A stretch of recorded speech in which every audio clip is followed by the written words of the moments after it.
মোহাম্মদ সিরাজের কাছে ক্ষমা চেয়ে নিলেন ঋষভ পান্থ। তার ভুল সিদ্ধান্তের জন্য নিশ্চিত উইকেট থেকে বঞ্চিত হতে হয়েছে সিরাজকে। টেলিভিশন রিপ্লে দেখার পর নিজের ভুল বুঝতে পেরে হতাশ সিরাজের কাছে ক্ষমা চায় উইকেটরক্ষক ব্যাটার। বাংলাদেশ ইনিংসের দ্বিতীয় ওভারে রোহিত শর্মা বল দেন সিরাজকে। ওভারের পঞ্চম বল বাংলাদেশের ওপেনার জাকির হাসানের পায়ে লাগে। এলবিডব্লিউ আবেদন করে সিরাজ। তিনি নিশ্চিত ছিলেন জাকির আউট হয়েছেন, কিন্তু মাঠের আম্পায়ার ভারতীয়দের আবেদনে সাড়া দেননি। ডিআরএস নেওয়ার সুযোগ ছিল ভারতের। অধিনায়ক রোহিত শর্মা পরামর্শ চান পান্থের কাছে। সম্মতি দেননি উইকেটরক্ষক ব্যাটার। স্টাম্প মাইক্রোফোনে পান্থকে বলতে শোনা যায়, বলের উচ্চতা বেশি না হলে লেগ স্টাম্পের বাইরে দিয়ে বেরিয়ে যাবে।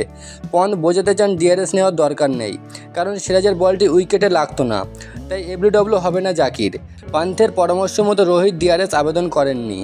পরে টেলিভিশন রিপ্লেতে দেখা যায় সিরাজের বলটি লেগ স্টাম্পে লাগতো। বল পিচেও পড়েছিল উইকেটের সামনে, অর্থাৎ জাকির নিশ্চিতভাবে আউট ছিল। রিপ্লে দেখার পর নিশ্চিত উইকেট হাতছাড়া হওয়ার হতাশ হয়ে পড়েন সিরাজ। একটু বিরক্ত হন রোহিতও।